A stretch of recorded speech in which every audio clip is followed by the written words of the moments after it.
Hi, இது உங்கள் Simba family. இன்றைக்கி நம்ம என்ன பண்ண போகிறோம் அப்படி பார்த்தீங்கன்னா, முருங்கைக்காய் போட்ட காரக்குழம்பு.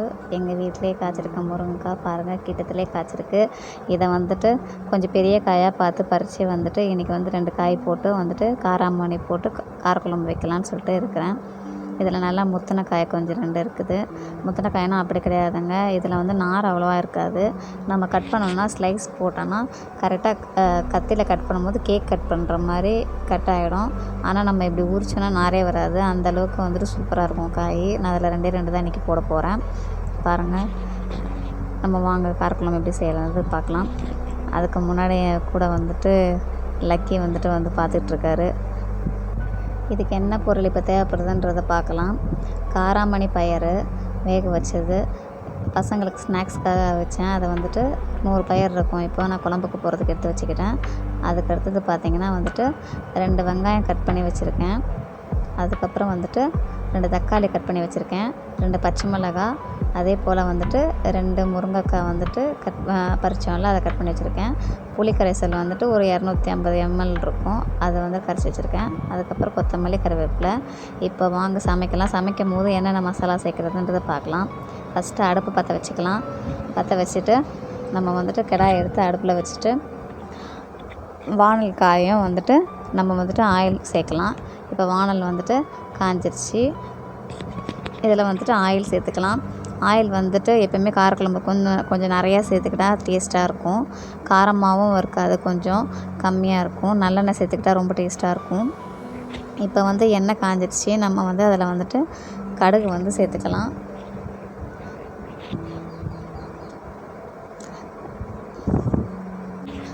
நல்லா எண்ணெய் காஞ்ச பிறகு தான் கடுகு போடணும். இப்போ வந்துட்டு கடுகு வந்துட்டு பொரிஞ்சிருச்சு. கடுகு பொரியும் வந்துட்டு இதுக்கு அடுத்து வந்து நம்ம வந்துட்டு கொஞ்சோண்டு வந்துட்டு வெந்தயம் சேர்த்துக்கலாம்.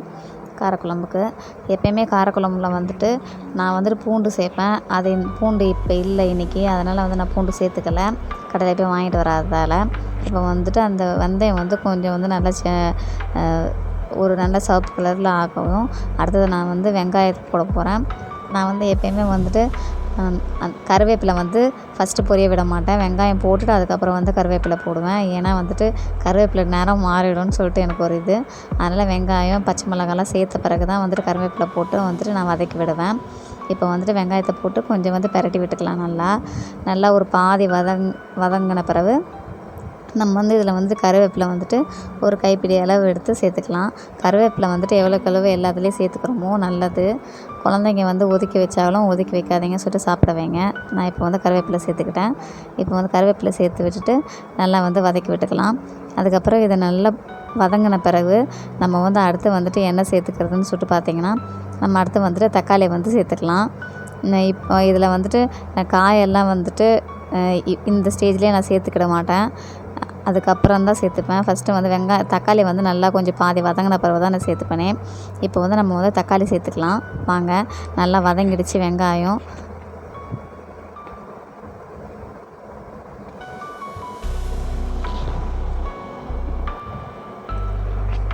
தக்காளி சேர்த்த பிறகு பொறுமையாக வதக்கி விடணும். நல்லா வந்து தக்காளி வந்து பாதி வெந்துடணும். ஏன்னா பசங்க வந்துட்டு நம்மளே வந்து முழுசாக வந்து வதங்கின பிறகு தான் சாப்பிடுவோம், இல்லைனா வந்து அதை தனியாக எடுத்து வச்சுருவோம்.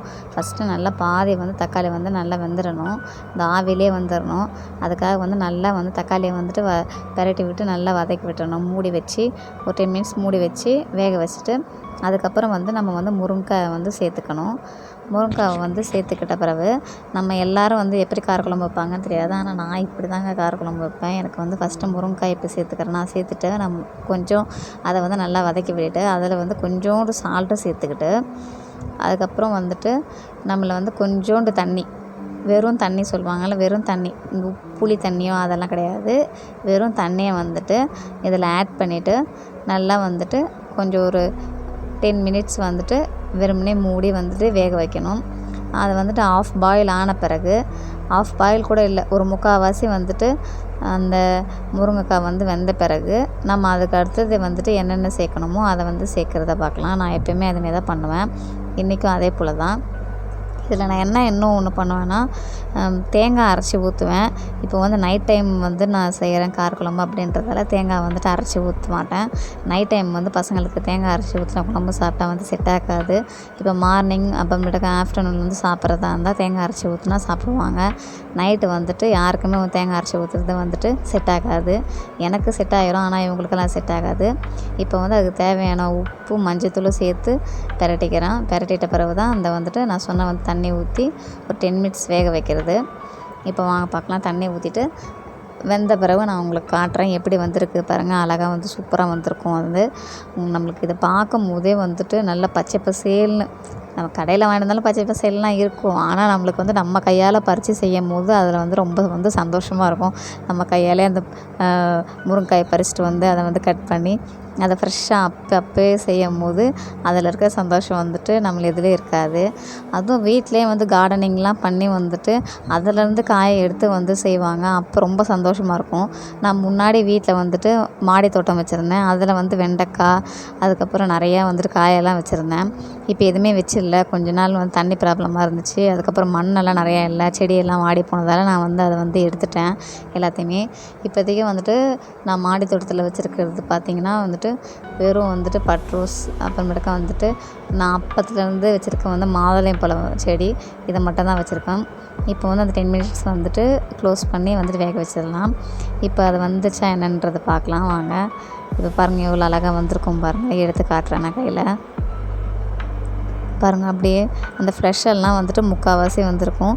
இதில் வந்து ஃபுல்லாக வந்துட்டு வேக வைக்கக்கூடாது. ஏன் ஃபுல்லாக வேக வைக்கக்கூடாதுன்னா, இன்னும் நம்ம வந்து சேர்க்க வேண்டியது நிறையா இருக்குது. ஏன்னா மசாலா ஐட்டம்லாம் சேர்க்க வேண்டியது இருக்குது. அதுக்கப்புறம் நம்ம வேக வைக்கும் போது எல்லாம் பிரிஞ்சிடும். முழுசாக வந்து முருங்கைக்காய் இருக்காது, தனித்தனியாக பிரிஞ்சு போயிடும். அதுக்காக வந்துட்டு தான் அப்படி இது பண்ண மாட்டோம், வேக வைக்க மாட்டோம் ஃபுல்லாக.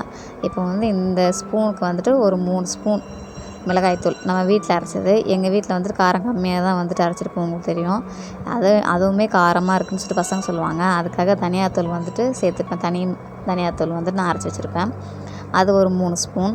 இதுக்கப்புறம் சேர்க்க வேண்டிய மசாலா எதுவுமே கிடையாது. இவ்வளோ தான் மசாலா தூளே. இந்த காஷ்மீரி மிளகாத்தூள் அதெல்லாம் போட்டு காரக்குழம்பு அதுமாரிலாம் செய்ய மாட்டோம். ஏன்னா பசங்களுக்கும் செட் ஆகாது, எங்களுக்கும் செட் ஆகாது. உடனே வயிறு வலி வந்துடும். இப்போ இதை நல்லா வந்து கொஞ்சம் பிரட்டி விட்டுக்கலாம். பிரட்டி விட்ட பிறகு நம்மளுக்கு தேவையான அந்த புளி தண்ணி கரைச்சி வச்சுருக்கோம் பார்த்திங்களா, அந்த புளி தண்ணி வந்து சேர்த்துக்கலாம். அந்த புளி தண்ணி வந்துட்டு ஒரு 250 ml வந்துட்டு புளி தண்ணி வந்து எடுத்து வச்சுருக்கு. அதை வந்துட்டு சேர்த்துக்கலாம். ஃபஸ்ட்டு சேர்த்து நல்லா கிண்டி கிளறி விட்டுருக்கலாம் நம்மளுக்கு குழம்ப. அதுக்கப்புறம் நம்மளுக்கு வந்து தேவையான அளவு தண்ணி, இந்த குழம்புக்கு எவ்வளோ தேவையான தண்ணி அந்த தண்ணியும் சேர்த்துக்கணும். அந்த பயரையும் சேர்த்து நம்ம வந்து ஒரு கிளறி விட்டுக்கணும். இப்போ நம்ம அடுத்தது வந்துட்டு இதில் கிளறி விட்ட பிறகு நம்ம சேர்க்க போகிறது அந்த பயிறு தான். வேக வச்ச பயிர் வச்சுருந்தோம்ல, அதை எடுத்து இந்த குழம்புல வந்துட்டு நம்ம ஆட் பண்ணிவிட்டு அதை நல்லா கிளறி விட்டுக்கணும். ஆல்ரெடி பயிர் வந்து நல்லா வந்துட்டு வெந்திருக்கும். அதனால் வந்துட்டு ரொம்ப நேரம் வந்துட்டு வேகணும்னு சொல்லிட்டு கிடையாது. அது நல்லா வந்து முடிஞ்சதால் நம்ம ஸ்ட்ரெயிட்டாக வந்து தண்ணி ஊற்றி எண்ணெய் வந்து பிரியிற அளவுக்கு வந்துட்டு இது விட்டால் போதும். இப்போ வந்து முருங்கைக்காய் நல்லா பிரட்டி விட்டாச்சு. இதுக்கப்புறம் என்னென்னு பார்த்திங்கன்னா, நம்ம வந்துட்டு எவ்வளோ தண்ணி இதில் உங்களுக்கு தேவையான தண்ணி இருக்கும்ல, அன்றைக்கி தண்ணியாக குழம்பு வச்சுக்கணும்னு சொல்லிட்டு நினச்சிங்கன்னா, சிலவங்க ரொம்ப தண்ணியாக குழம்பு வச்சுப்பாங்க, சிலவங்க ரொம்ப கெட்டியாக குழம்பு வச்சுப்பாங்க, சிலவங்க மீடியம் இதில் வச்சுப்பாங்க. எனக்கு வந்து கொஞ்சம் வந்துட்டு ரொம்ப கெட்டியும் இல்லாமல் ரொம்ப தண்ணியும் இல்லாமல் கொஞ்சம் மீடியமாக இருந்தால் வந்துட்டு பிடிக்கும். நம்மளுக்கு தேங்காய் அரைச்சி ஊற்றினாலுமே அந்த மாதிரி தானே இருக்கும், அந்த மாதிரி தான் வந்துட்டு இதிலே இருக்கணும். அதனால் எக்ஸ்ட்ரா வந்துட்டு இந்த கப்பில் வந்து இது வந்து 300 ml கப்பு, அந்த 300 ml தண்ணி மட்டும் எக்ஸ்ட்ரா சேர்த்துக்கிறேன். இதை நல்லா கொதிக்க விட்டு நான் சிம்மில் வச்சு தான் கொதிக்க விடுவேன். ஏன்னா வந்துட்டு முருங்கைக்காயெலாம் வந்து பிரிஞ்சிடக்கூடாது. சிம்மில் வச்சு கொதிக்க விட்டு எண்ணெய் பிரியிற வரைக்கும் கொதிக்க விட்டோன்னா நல்லா வந்துட்டு கொஞ்சம் மீடியம் திக்காக வரும்போது நம்ம வந்து குழம்பு வந்து ஆஃப் பண்ணி வச்சுக்க வேண்டியதான். கொத்தமல்லி போட்டு இறக்கி வச்சுக்கலாம். செம்ம டேஸ்ட்டாக இருக்கும். நீங்கள் செஞ்சு பாருங்கள். இந்த காராமணி போட்டு நீங்கள் வந்துட்டு குழம்பு செய்யணும் அப்படின்றது கிடையாது. வெறும் முருங்கைக்காய் போட்டும் இதேமாரி குழம்பு வச்சுக்கலாம். நான் வந்து இன்றைக்கி வந்து ஸ்நாக்ஸுக்கு காராமணி பயிர் அவிச்சதால் அது கொஞ்சம் வந்துட்டு இருந்ததால் அதை வந்து நான் அப்படியே அந்த வந்து முருங்கைக்காய் குழம்போட அந்த காராமணி பயிரும் போட்டுக்கிட்டேன். அது இல்லாமல் இந்த முருங்கைக்காய் குழம்பு இப்படி ட்ரை பண்ணி பாருங்கள், நல்லா தான் இருக்கும். நான் இப்படி தான் செய்வேன். நீங்களும் ட்ரை பண்ணி பார்த்துட்டு நல்லா இருந்துச்சுன்னா, சமைக்கவே தெரியாமல் நிறையா பேர் இருப்பாங்கள்ல, அவங்களுக்கு என் சமையல் கொஞ்சம் ஓகேவாக இருக்கும்னு நினைக்கிறேன். ஏன்னா நிறைய பேர் நிறைய விதமாக செய்கிறாங்க. அது மேலே நம்ம செய்ய முடியலை. இப்போ தான் கொஞ்சம் கொஞ்சமாக வந்துட்டு இந்த வீட்டு சமையலும் மீறி கொஞ்சம் கொஞ்சம் நான் வந்துட்டு ஏதாச்சும் ஒரு டிஷ்ஷை வந்து பண்ணி வந்து ட்ரை பண்ணிக்கிட்டு இருக்கேன். அந்த வீடியோவுமே உங்களுக்கு வந்து நான் அப்லோட் பண்ணி போடுறேன். நீங்கள் ஏதாச்சும் ஒரு டிஷ் நேம் சொன்னீங்கன்னா அதை வந்துட்டு நானும் கற்றுட்டு ட்ரை பண்ணிவிட்டு அது எப்படி வருதுன்றதை உங்களுக்கு வந்துட்டு நான் காட்டுறேன். எனக்கு எந்த டிஷ்ஷு பேரும் வந்துட்டு அவ்வளோவா தெரியலை. நிறைய டிஷ் இருக்குது போட்டிருக்கு, அதெல்லாம் எனக்கு தெரியலை. இனிமேல் வந்துட்டு கற்றுக்கிட்டு உங்களுக்கு வந்துட்டு செஞ்சு காட்டுறேன். இப்போ வந்து குழம்பு ரெடி. சூப்பராக எண்ணெய் எல்லாம் மிதந்து எனக்கு தேவையான அளவுக்கு குழம்பு வந்து சுண்டி நல்லா சூப்பராக வந்திருக்கு. சால்ட்டும் தேவையான அளவுக்கு சூப்பராக வந்திருக்கு. நீங்கள் இதை ட்ரை பண்ணி பாருங்கள் கண்டிப்பாக. தேங்க்யூ எல்லாருக்கும். இதை ட்ரை பண்ணி பார்த்துட்டு கமெண்ட்டில் சொல்லுங்கள்.